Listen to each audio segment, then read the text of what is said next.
Olá pessoal, hoje eu trago mais um livro, mais uma resenha aqui para o canal e dessa vez eu trago o livro A Vida de São Francisco de Assis, de Tomás de Celano. Eu não sei se é assim que se pronuncia o nome deste frade franciscano, provavelmente não é assim, mas como eu não sei dizer, então me desculpem pela pronúncia errada. Para quem já viu o vídeo de unboxing que eu fiz abrindo a caixa do Clube do Livro da minha biblioteca católica, já deve ter visto este livro por aqui, não é mesmo? Esse livro é o primeiro livro do primeiro Clube do Livro Católico do Brasil, a minha biblioteca católica.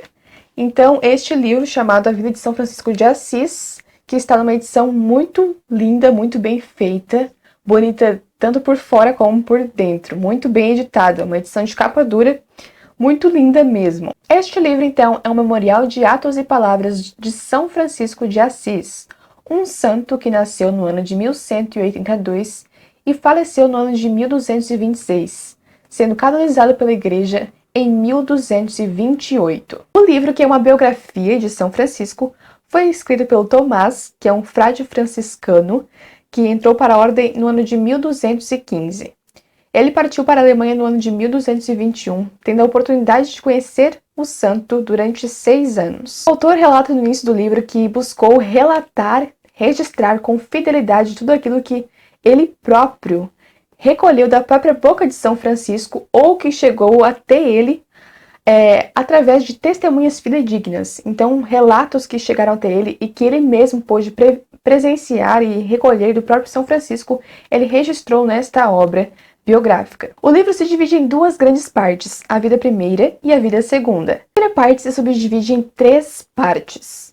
A primeira trata-se da conversão de São Francisco até os últimos 2 anos antes de sua morte. A segunda parte é voltada para os 2 últimos anos da morte do santo e a terceira parte é voltada para a canonização, a morte e os milagres que ocorreram após a morte de São Francisco por sua intervenção. Enquanto a primeira parte narra a história do santo de uma forma mais histórica e cronológica, a segunda parte é mais voltada para o ideal, os ensinamentos, o caráter de São Francisco. Em uma nota de rodapé do livro, diz que a principal razão de tais diferenças entre a primeira e a segunda parte do livro está no fato de o autor empregar nos seus 2 escritos esquemas teológicos distintos. Então a diferença seria de caráter descritivo teológico, como fala nessa roda de rodapé. Já que estamos falando de uma obra que é uma biografia de um santo, é de grande relevância salientar a importância de se ler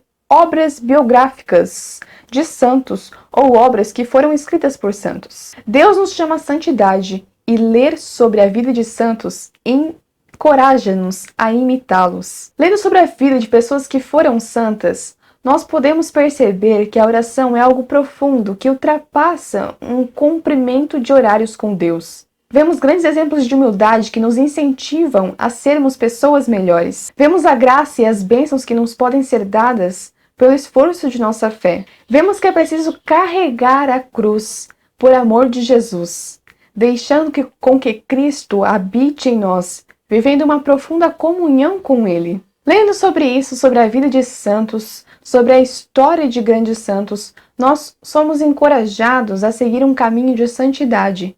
E é exatamente por esse motivo que eu gostei muito de ler essa obra e recomendo ela muitíssimo a todos vocês. Nas páginas deste livro, nós vemos um homem santo que valorizava e ambicionava a sabedoria mais do que o ouro e a prudência mais do que a prata. Vemos um homem que abandonava os vãos cuidados de si mesmo, servo da santa pobreza, pai dos pobres. Ele não recusava nada a quem lhe pedisse, jamais negava a quem quer que fosse aquilo que dependesse dele e que fora pedido em nome de Deus. Vemos aqui um homem que tinha olhos na terra, mas que tinha uma mente que pairava no céu, que era extremamente vigilante e rigoroso consigo mesmo, que fazia penitência e detestava o pecado acima de qualquer outra coisa. Um homem humilde que tinha-se como o mais imperfeito entre todos os homens. Afastava-se de qualquer vanglória, recusava os aplausos dos homens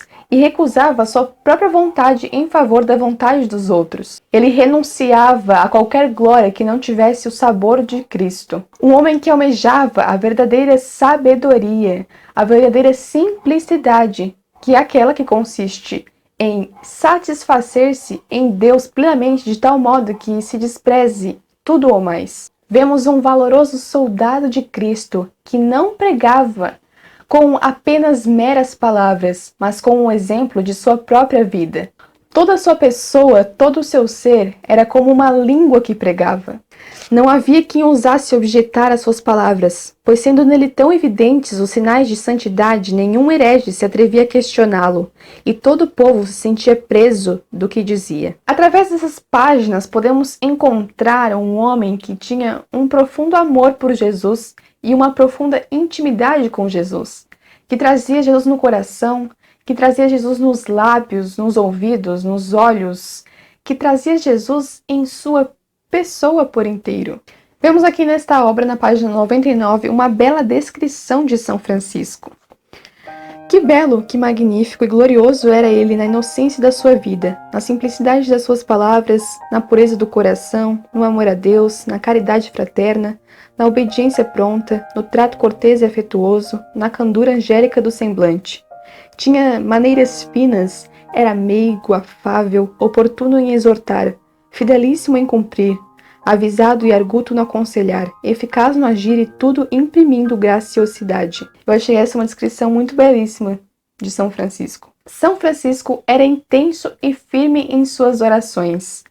Ele buscava a solidão dos lugares apartados para poder conversar com Deus em voz alta, bramir gemidos e derramar lágrimas. Suas orações eram momentos de verdadeiro êxtase, em que ele desfrutava das doçuras do Espírito, até o momento em que Deus lhe permitisse, o quanto Deus lhe permitisse desfrutar. Ele julgava pecar gravemente contra Deus quando, em suas orações, distraía-se em vãs imaginações. E era tão grande a sua aversão por isso, que certo dia, orando, ele por um momento distrai-se e contempla um vaso.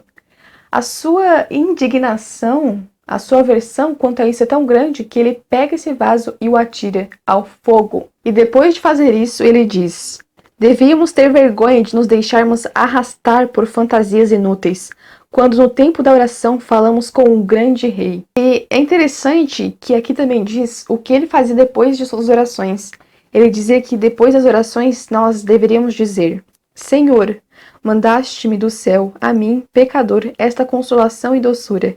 Eu as restituo a ti para que as guardes para mim, que eu sou um ladrão do teu tesouro. São Francisco teve várias visões ao longo de sua vida, e além de visões, ele sabia de algumas coisas que iriam acontecer com antecedência. Como uma vez que ele tinha sido preso, tinha sido prendido como um prisioneiro, e ele estava sofrendo, e ainda assim, enquanto todos os outros estavam sofrendo, ele estava lá feliz, alegre, e aí ele disse o seguinte: estou alegre sim, mas sabeis por quê? É que os meus pensamentos são outros. Um dia serei venerado como um santo em todo o mundo. E ele estava certo. O seu exemplo de humildade é tão grande que ele se confessava publicamente. Ele não tinha vergonha de confessar os seus pecados para os outros publicamente. Esse era um grande exemplo que São Francisco dava também. Além disso, São Francisco tinha uma grande afeição pelos animais. Até os animais obedeciam às suas ordens. São Francisco ele funda uma ordem, chamada a Ordem dos Irmãos Menores, que se chama assim por eles se submeterem a todos e sempre buscarem o último lugar. Buscarem a humildade. Todos os que se juntavam à ordem eram fiéis seguidores da Santíssima Pobreza, desprezando todos os bens materiais, as coisas terrenas, focando no céu, nas coisas celestiais e nunca deixando de orar, nunca cessando a oração. Eles também, assim como São Francisco, cingiam com uma corda e vestiam-se com panos bem rudes. E o pai Francisco sempre ensinava-lhes a combaterem os vícios e mortificarem a carne, sendo ele um grande exemplo para eles. E quando fala da morte de São Francisco, diz que um discípulo dele viu a sua alma viu a alma do Santíssimo Pai subir direta ao céu, com uma estrela do tamanho da lua e o fulgor do sol, conduzida por uma pequena nuvem branca, vogando sobre um extenso manto de água. Então São Francisco, mesmo depois de morto, continuava curando corpos vivos, assim como, quando ainda era vivo, curava, ressuscitava as almas mortas. Mas para o final do livro, tem muitos ensinamentos muito interessantes, espécies de discursos de São Francisco sobre vários assuntos, como a humildade, a prudência, a simplicidade, a sabedoria. Vários assuntos, é uma parte muito interessante, muito boa. O maior ensinamento que eu tirei com esse livro foi sobre a pobreza. São Francisco é um santo, né? É o pai dos pobres, ele é conhecido por isso. E é em relação a isso que eu tirei o maior ensinamento deste livro, né? O maior ensinamento que eu tive com esse livro foi em relação a isso. Em relação à pobreza, ao desprezo do dinheiro e dos bens materiais que nada nos valem para a salvação e a conquista da vida celeste. O santo dizia: irmão, quando vires um pobre, é a imagem do Senhor e de sua mãe pobrezinha que terás diante dos olhos. Do mesmo modo deverás contemplar nos enfermos as misérias que ele assumiu por nossa causa. São Francisco nunca se recusava a ajudar um pobre e sempre estava disposto a dar o seu próprio manto a alguém que precisava. Ele dizia que é um roubo não dar a quem precisa mais do que nós. Enfim, eu aprendi muita coisa com esse livro, foi uma ótima leitura. O livro tem uma escrita incrível, magnífica, belíssima e é inspiradora. Então eu aprendi muitas coisas com esse livro, foi de muito proveito para mim e muito edificante para minha vida espiritual. Inspirou-me a ser mais santa, a seguir um caminho de santidade. E cumpriu perfeitamente com o propósito de biografias de santos, né? O que eu acho que é muito importante nós lermos esses livros. Então, por isso, é um livro que eu recomendo muito. E se você assinou o Clube da Biblioteca Católica, comente aqui embaixo, né? Como foi a sua leitura depois que você realizar a leitura, depois que você receber o livro em casa. E é isso, pessoal. Até o próximo vídeo, então. Tchau!